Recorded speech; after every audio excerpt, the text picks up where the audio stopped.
Hey, this is Roger Moore here from Affinity Xtra. We are here to do an event for the big help out, an event that's here to encourage volunteering for community organizations. And our event is called Be Extra. You know, Affinity Xtra, we be extra for our community. Our community in times of hardship needs our help.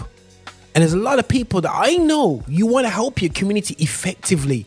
You may only have a few hours a week or a few hours a month, and you want to know how to sow into community organizations that's effective. And we're here to discuss and talk about community organizations around the UK. And we're here to really show how you can invest into them and into other community organizations. Yes, people can see you know. Okay.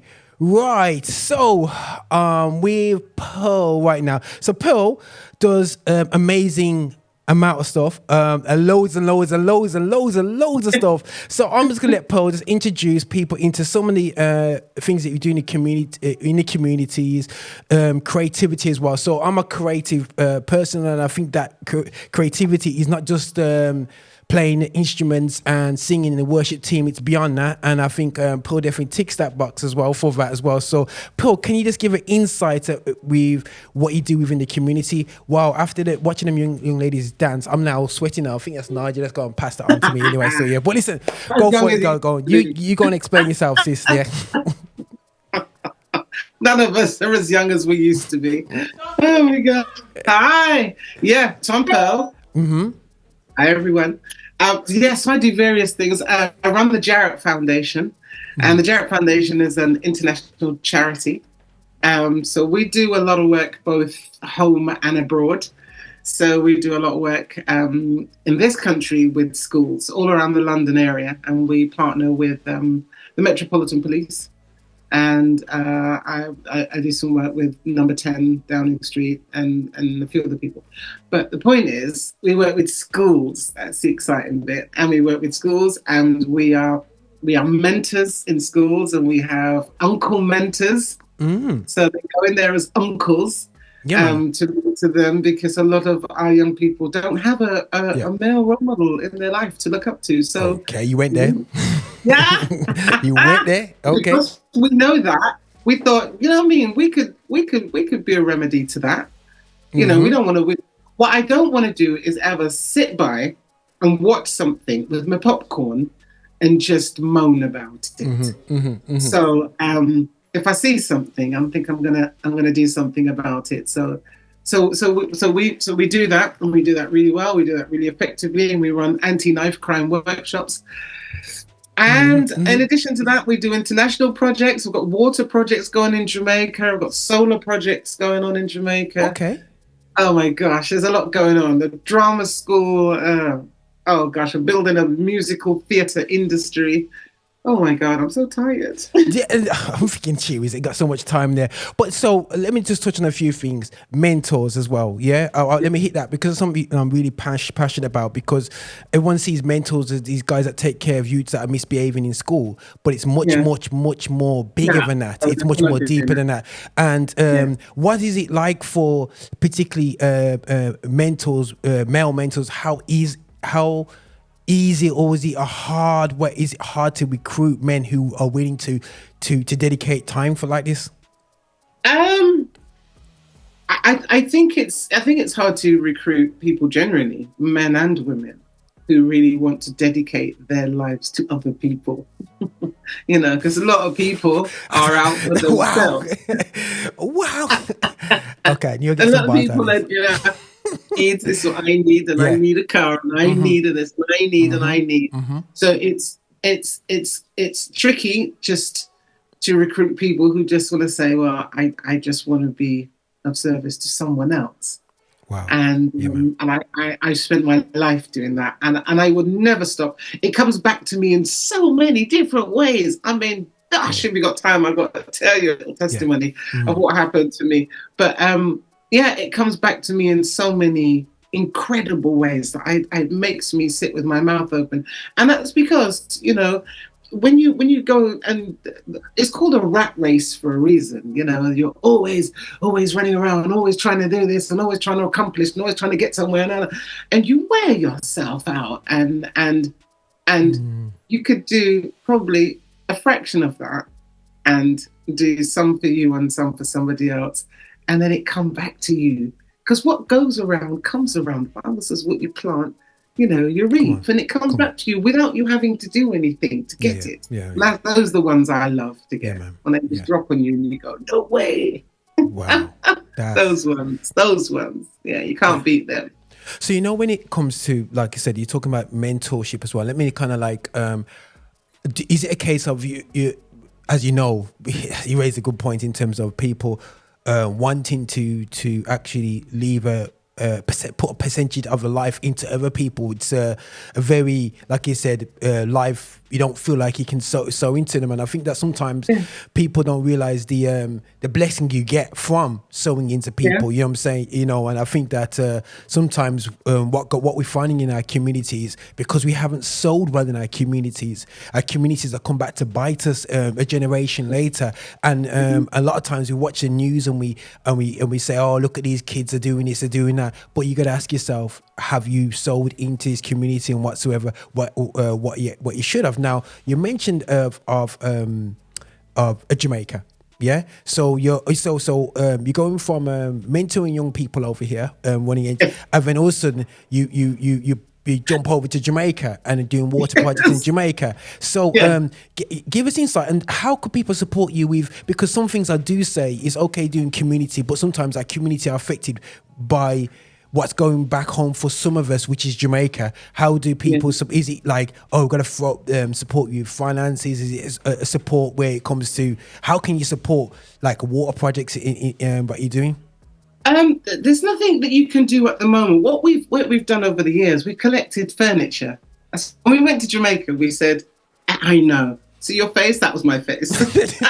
And we said to them, instead of us coming and saying, look, you know, with our cape flowing in the wind and said, you know, we are here, you know, with a big S on our chest and say, from the UK, you know, how can we help you? You know, or we are here to give you this and give you that. And it's just stuff that they have, it's like, oh, we don't want that. So we just thought, see what we do, let's just go and ask them what they want. And us with our Western mentality, sometimes we just get it wrong. And we went and we asked them, said, well, what do you want? And they said furniture. And I was like, oh, God. Because I thought, I don't know anything about furniture. What about furniture? And they took us to the schools and showed us the schools. And the furniture was dire. I mean, honestly, it was made of wood. It was splintered. The chairs had no back.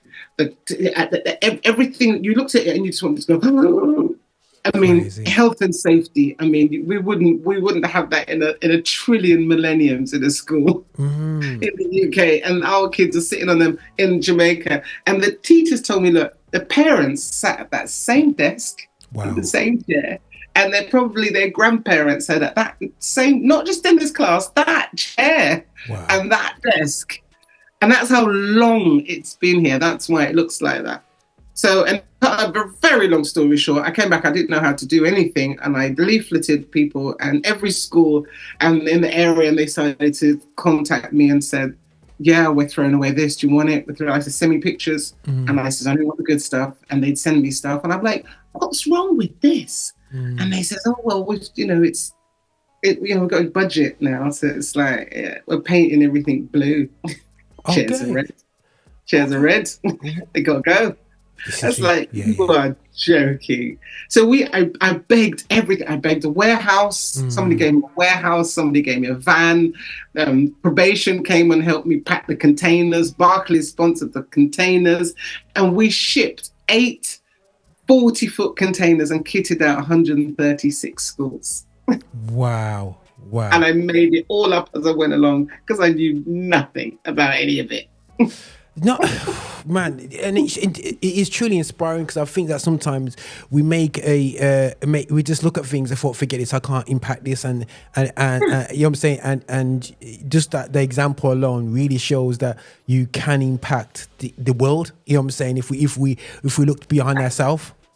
Can I tell you, we have no idea what we can do. We have no clue what we idea if we apply ourselves and we apply our mind and we sit and we think and we come up with solutions. We are creative beings. And most things I do, I know nothing about it when I start. And I just think, well, that's what the internet's for. You know what I mean? You Google stuff. You know what I mean? You research, you watch YouTube videos and all that, and you amass this knowledge that helps you. And then you move along. Like water. What do I know about water projects? You know, I'm not water aid. What do I know? But you do the research and you find out solar. Now I'm just like, oh, I could talk for solar. But that's only because I've sat down and I've looked and I've spoken to people and they tell me what's rubbish about solar, what's good about solar. And okay. So I came back and I found with my little tick list and I said, right, I don't want that. I don't know, because Jamaica, it cracks. It's not built. The Chinese solar, it's not built for Jamaican climate. And you've got salt in the air and it's comes from the sea. And I'm like, okay. And you put this down. And then you end up, and I went and I came, because I was doing lots of work with the sort of government at the time. I'm like, introduce me to some people that you talk to. Look, I want to know the solar you're looking at, because we're green and being very green in the UK. What are you looking at? Not the old stuff, not the glass square bits that everybody has. That's kind of old hat. What is innovation? I know there is. What are you looking at? So they introduced me to about 5 different people, and I was like, ooh, I like that, and ooh, I like that, and ooh, and I chose. I said that one. Introduced me to these people right here, and I found this solar, and it's made of rubber. Okay. And it bends and it goes around things so it doesn't crack and it cleans itself. It's anti-theft and it really works good in shaded areas. Literally, I just went down and, okay, well, I don't want that one because no, that doesn't work. And no, that's not going to work. And then you find out that works. It goes, there you go. Wow. And then I found that it worked so well. I started a company. So in helping people and just giving stuff away, I came across a need in the market where I thought I could fill that. And then I started a company, and now it's doing like really well. And you know what, people, that is that. I know, it sounds kind of weird. You don't want to go in. It's not about having the mindset of going, yo. Anybody goes into like, I'm going to sow into my community because I'm going to get something back. That person give me some free McDonald's when I go to McDonald's next time. When they come out of it, it is not about getting them free apple pies. They're £3, by the way. McDonald's owe me some money for that. It's a lot more than that, and it's having the heart. And I feel like a lot of people says whether it's we believe 100% God gives back to you. Some people believe it's karma, it's blessings. But all I know, one thing I do know, people believe in giving good because good comes back to you. You know what I'm saying? Comes back to you. So when it has to. 100%. But before you go, you mentioned about as well, because I know there's a million projects that you do because, but I want to go back into the mentoring because it's more closer to home and more obviously in London itself, and you know what I'm saying, and you got young people, young men and women that need mentoring support, which I'm key part of it. But the knock-on effect is knife on crime, and we're seeing on the news it getting worse and getting worse. And we do not, knife crime is going out there a lot of times. Now, I'm going to definitely put down the links and the information on this video when we put it out there so people can get out there. But let's give an idea of a process. If I'm somebody who's got spare time or can make time, I'm saying, just to spend a couple hours with a young person, how do they get in contact with yourself, your organization, to go through a process of seeing if that's a viable option? First thing you do, just hit me up on the website. Seriously, you just go to Jarrett Foundation.org, cool. And you go, and then when you go to a contact page, contact us page, just fill in the form, and then you just tick this and tick that, and we'll get back to you and we have a chat. We're always looking for people, always looking for people. Beautiful. And we love to have new people come on board, and we'll train you. you know, if you need training, and it's good. It's just having the time and the heart, and it's not free. We pay you, you know, we pay mentors. And we pay our mentors well. I was told off by some of the grant applications I used to write, and they said, "You pay your mentors how much?" And I was like, "Well, they do a good job." And they said, "Oh no, mentors get paid this amount." And I'm like, "Oh, it's like minimum wage." I said, "No, I'm not doing that. No." No. You can watch your email just go bing bing bing bing bing bing tonight. Right there still, yeah. It's pure machine gun tonight, you know. You know, no one there still. Oh no, that's great. No, 100%. We could definitely set up, and we do appreciate the time. And Paul, I just loved it. You know, when we didn't even get to talk last time we saw each other, and it was truly a blessing. You know, just knowing your energy, inspiration, and you keep going. You keep on just coming at something new and innovative every single time. One quick plug before we go. Go on, plug it.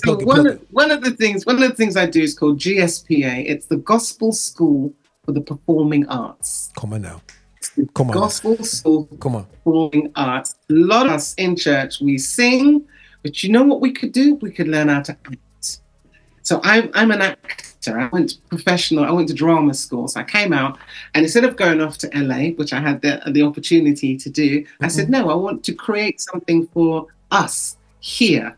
So no matter what age you are, if you have acted before or never acted before, it doesn't matter. We have courses now that go from I have never acted before in my life to I am an actor, but I've never sang and act. I've never done acting through song. And now we want to put our gospel community together, and we want to train you up. We do the singing bit, fine. We don't need training with that. And then we're going to take you into the West End, and we're going to put on our own musicals. Okay. This is what it is. So, being as my name is Roger Moore, I shall dust off my acting skills after my how many movies have I done? I need you to. Yeah, I'm saying you know, after I've done do Goldfinger and everything like that. Still, yeah. You know what I'm saying. And just to say, Roger, that one of the productions that we're getting ready for, we're going to be putting them on in London and in Birmingham. So we are looking for cast in London and cast in Birmingham. So I need you to hit me up and just go to Pearl Jarrett, pearljarrett.com. Yep. My website, make sure. Don't worry, we'll put the links in the details, man. Don't worry. pearljarrett.com/GSPA. GSPA, Gospel School for the Performing Arts. That's it. You'll have the link anyway, so that'd be good. Okay. Hit me up if you want to be on stage, and even if you want to be on movies or TV, because we got other things coming up in the pipeline.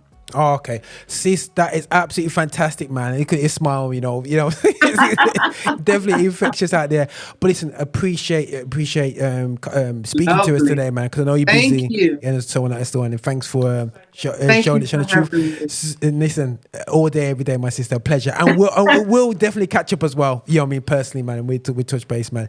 Nothing but love, my sister. Yeah, you take care, all right, man. Take care, sweetie. God have bless a good you, weekend. man. Bless you, man. Bye. Take care. Bye-bye.